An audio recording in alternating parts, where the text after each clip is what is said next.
Hey, what's going on, guys? Welcome back to the channel. So I'm finally done with my exams, and so I decided to teach you guys how to create your own custom grid system and use it to build Netflix landing page clone. So in this video, you're going to be learning how to create your own grid system and then how to apply that grid system into creating a layout. So stick around for this video and I hope you guys will love it. So if you're new to the channel, please make sure you subscribe and turn the bell on to remain notified, and if you like the video, please hit the like button.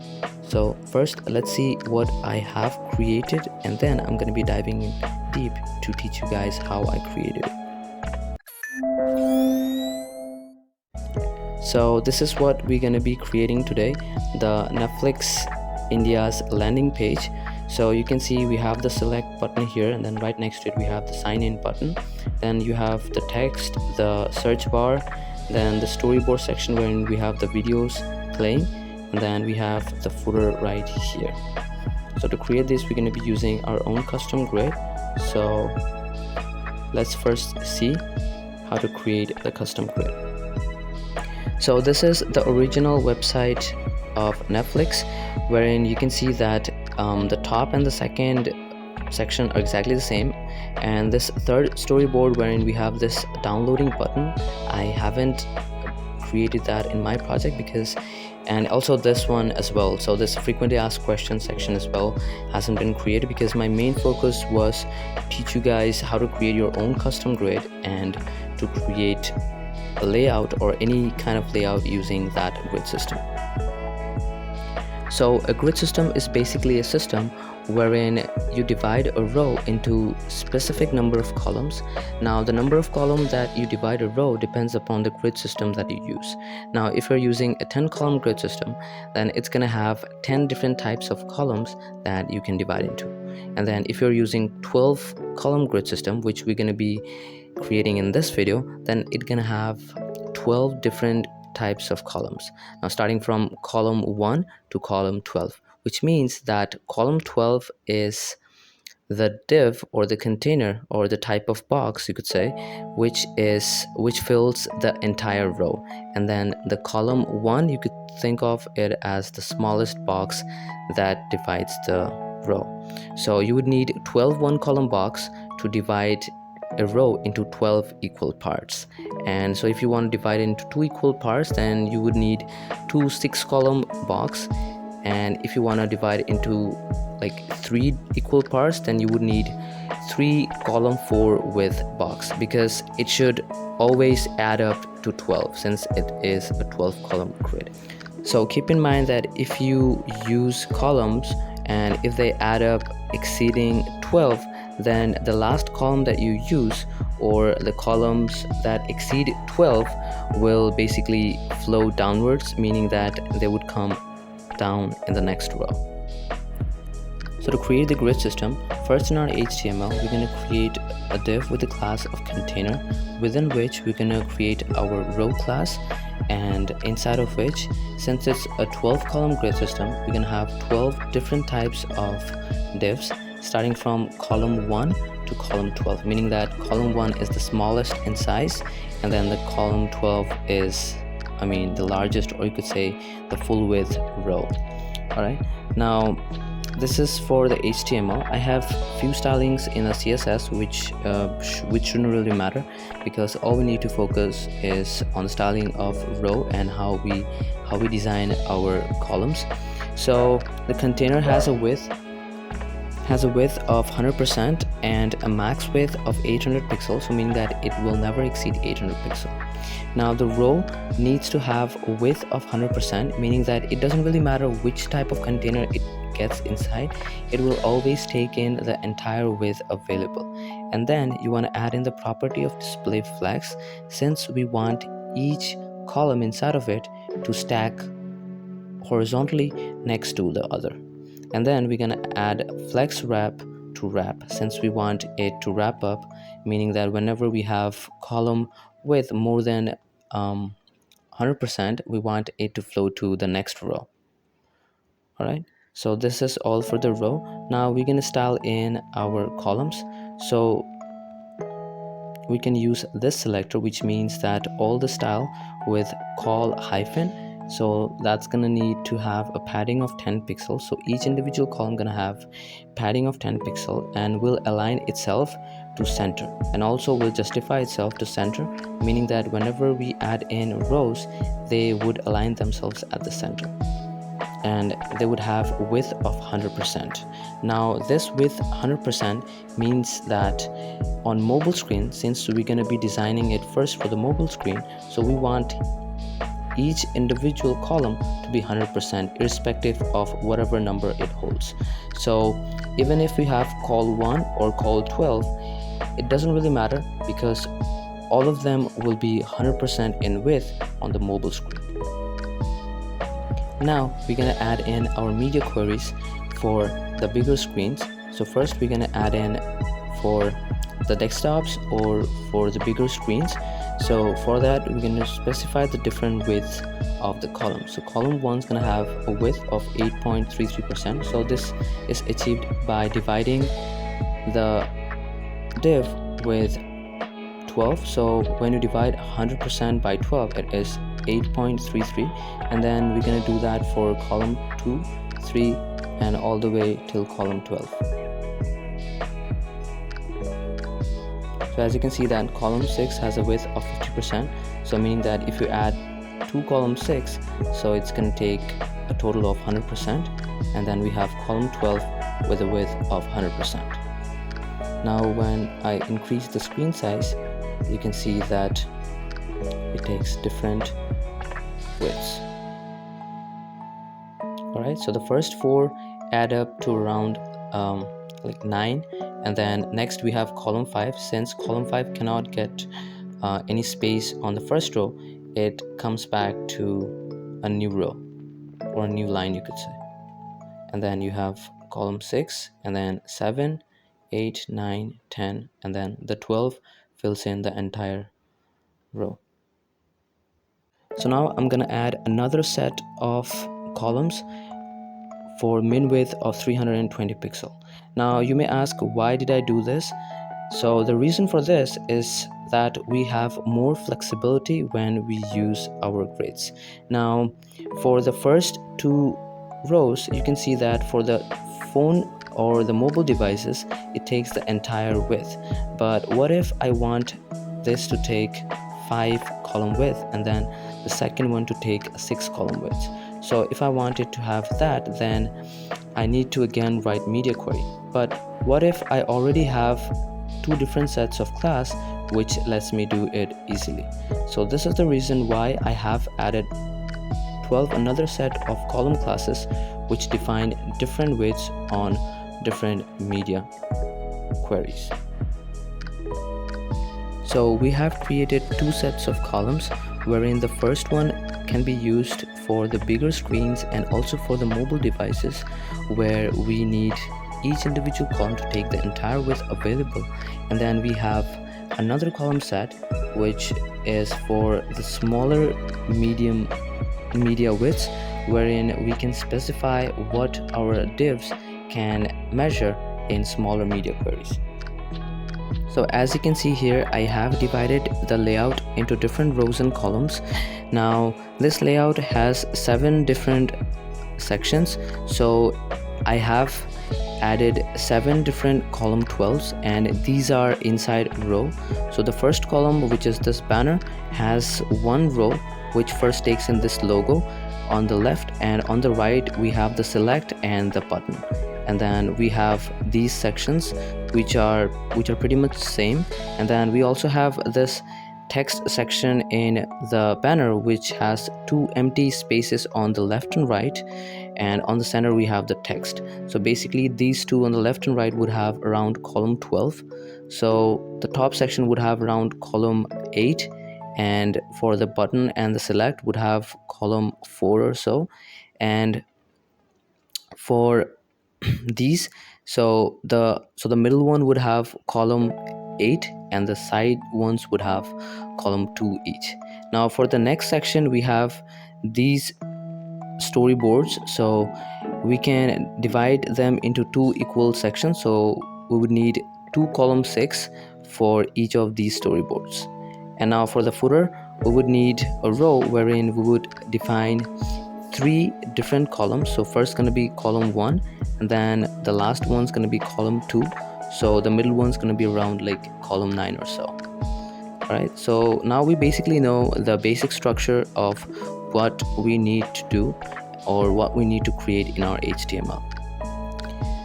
So in HTML, we're going to have a container class, and inside of this container, we're going to have a main row which would hold the entire layout inside of it. So as you can see that we would need one for the banner and then one class for the individual storyboard. So since these storyboards are similar, since they have kind of like the same layout, so first we would have the row with a class of no padding. Now I'm going to be explaining this in the CSS why I have a class of no padding. And then the first thing that we're going to have is the banner, followed by the storyboard. Since all the 4 of the storyboards are same, so we're going to have same class for all the storyboards. Now each of them is going to have column 12 since they're going to take the entire width. And for the footer, I'm going to be using the footer tag with a class of column 12. Alright, now let's design the banner. So it has a row first with the logo and also the select and sign in. So it has two significant rows. Now the first row is gonna have the logo and the sign in button stuff. The second one's gonna have the text. So for the sign in and the logo, so the logo is gonna have column 8 and the sign in and the select would have a column 4 width. But if you have noticed that for the smaller screens, we have the column width that is different to 8 and 4. So we're going to use column small 5 and column 7 respectively. And then inside of that, we're going to add in our logo inside of a logo div. So I have gotten this from the website. And then I'm going to be adding the select inside of the column 4 div, and we'll add in the different options.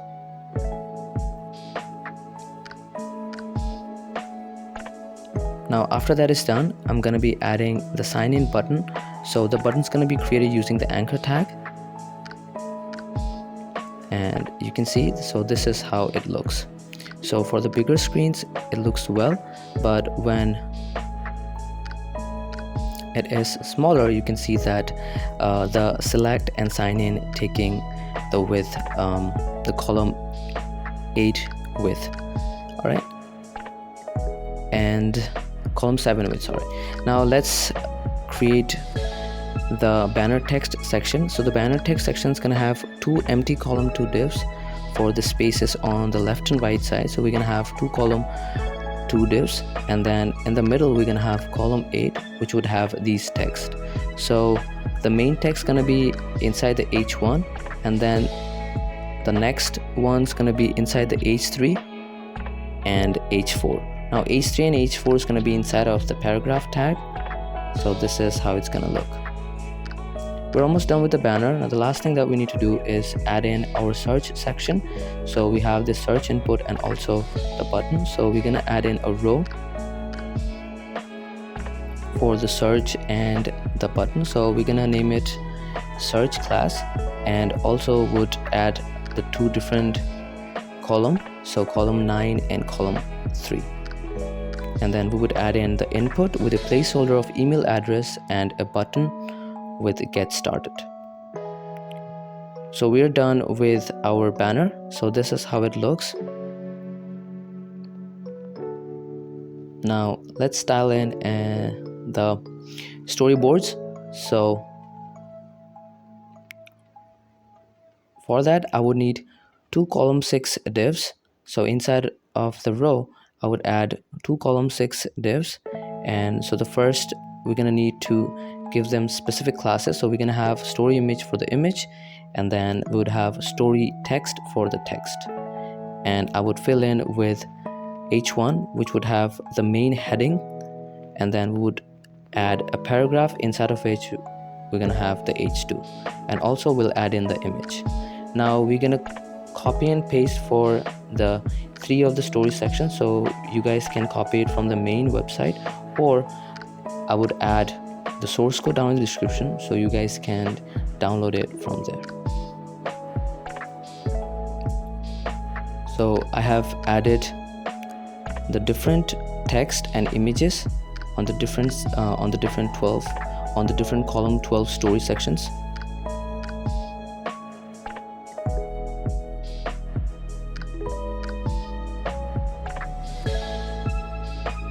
When I save, so this is what it looks like.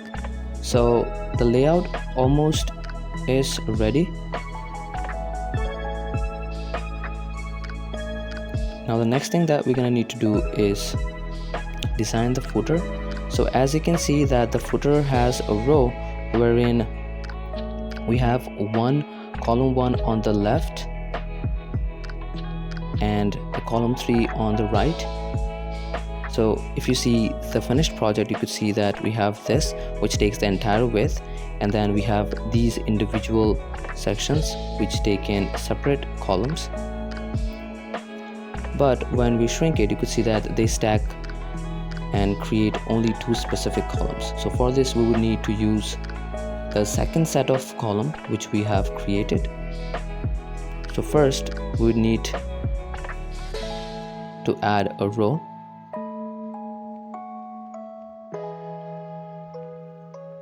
And would add 1 column, that is column 1 for the space on the left, and then column 2 for the space on the right, and then column 9 at the center. And then would add in column 12 for the question call section, and then would add in 4 column 3 for the FAQs, help center and stuff.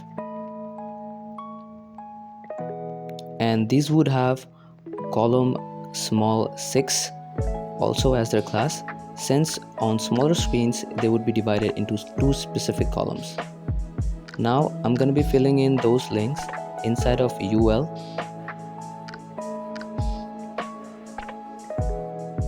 And then would use anchor tags inside of list items.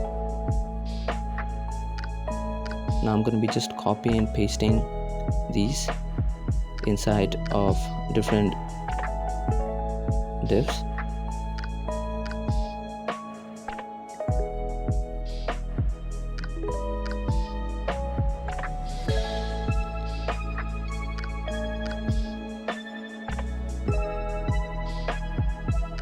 And we're almost done, but I think I have written here column 2, which I need to change column 3,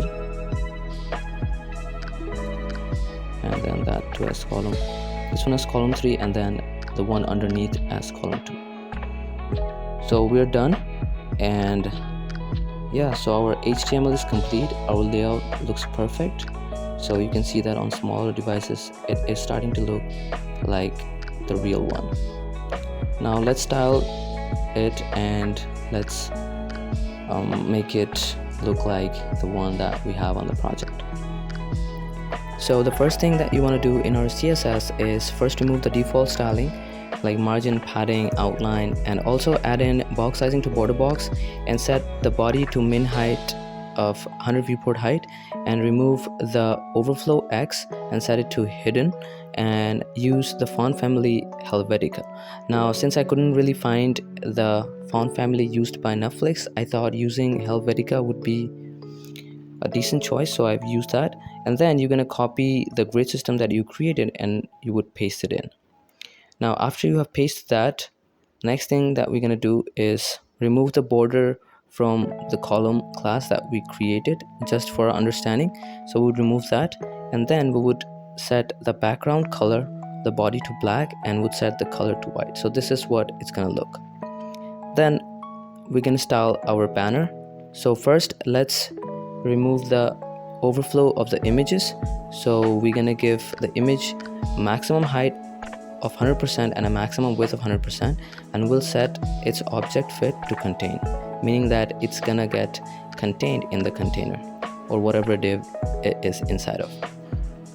And then we're gonna set no padding. So the class that was defined for the main row, no padding, would have no padding, and that is padding to 0, since we don't really want the bigger row to have any padding. Then we're gonna style the banner. We would give it a background. Since you can see that in the original website it has a bit of a linear gradient, so kind of like an overlay, so we're gonna use linear gradient to get that overlay. So I'm gonna set to top and would set in the black with an alpha value of 0.5 and 0.8, and then would add in the image. Right, so image I have just copied from the site and I have just used it. So this is how it's gonna look. Then I'm gonna set the background size to cover and set the padding bottom to 7 rem, and then border bottom to 0.6 rem. As you can see that the border has a few like thick border underneath every section, so there's that. Now we're gonna style the logo. So the logo is SVG, so we need to use fill instead of color, and I would add in max width of 8 rem. Then we're gonna style the border text. So we're gonna add in margin top of 7 rem, and then would add text align to center, so all the text gonna be at the center now. And then we would set line height and would set the h1 to 3 rem, and also the h3 inside of the paragraph tag. So we're gonna give them a font size and also a bit of margin top and bottom. We're going to do the same for the h4.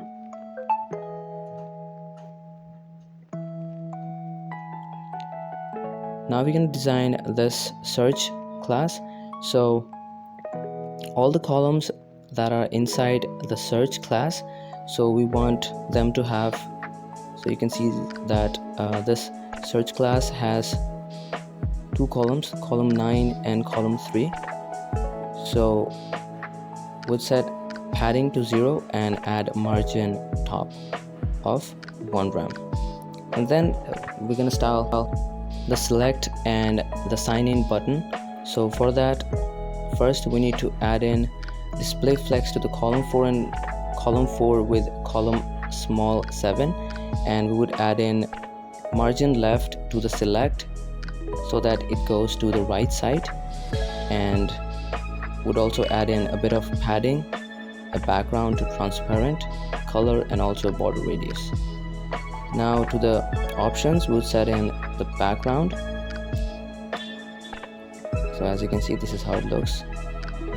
Now it still doesn't really have its height, so when we design this sign in button, it's gonna get its height. So we're gonna set padding and also a background and color. Now we're gonna remove the underline, so text decoration to none, and would set in border radius. So we are almost done for the banner. Now we need to design the search bar. So we're gonna set the input, a width and height, a font size, and also padding. And for the button, we're gonna give it a width, a minimum value it's gonna take between 100% and 15% and 15 rem. So you can either write search button or banner text button, both would do the same, and would add a few stylings to it like height, font size, background, border, and color. So we're basically done with the banner. Now let's design the storyboard. So as you can see, the storyboard has this text on the left, and you can see that it needs to have a little bit of padding. So the first thing that we're going to do is first give it a border so that we can distinguish between the sections,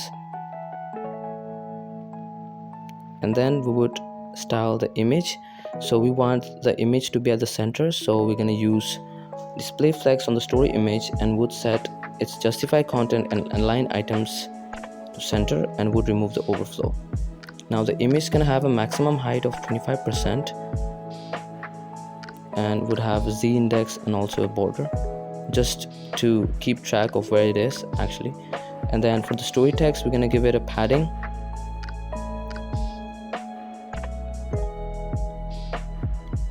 Now the H1, we're gonna give it font size and also margin bottom, and we're gonna add in story image position absolute. Since now we're gonna add the video. Now since the video is gonna be at the center, so we need to place the video absolutely. So if you want to place it absolutely, we need its parent to have position absolute.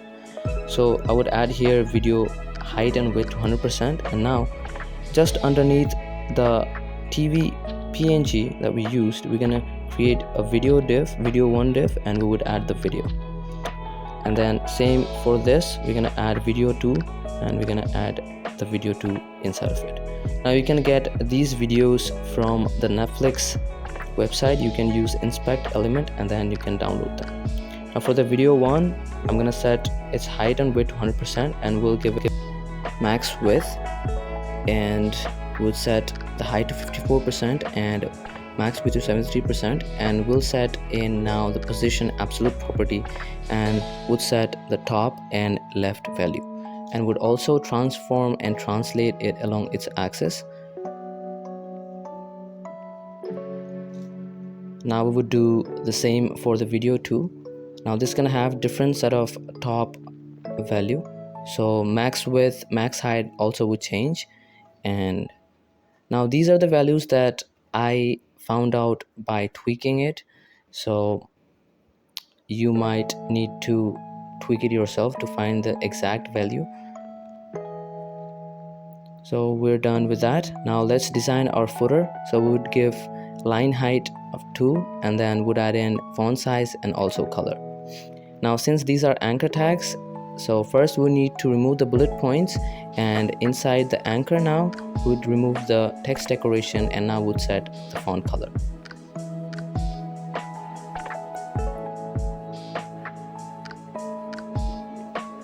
And then we would add in our media query for the max width of 768 pixels.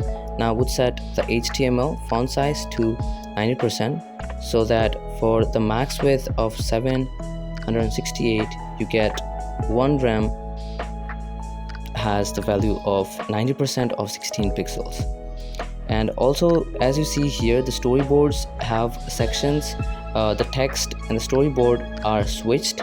So for the first, so what you want to do is for the story and child of odd number, so for all the odd storyboards you would get the row, and then you would use flex wrap to wrap reverse. So for these screens, these screen media, you see the text now would appear on top of the image instead of coming at the end for some. And also we would add text aligned to center for the story text. And lastly we would add the HTML font size for 322 pixel width size. Alright, so we're almost done. So this is the project that we have created. I hope you guys learned something new from this video. And yeah, source code is going to be at the end, so make sure you guys download it and tweak it. You can see that it is 100% responsive. You have almost all the stuff that you see on the landing page apart from the accordion menu and for the downloading GIF here. So yeah, there's that. So thanks for watching the video. Meet you guys in the next video.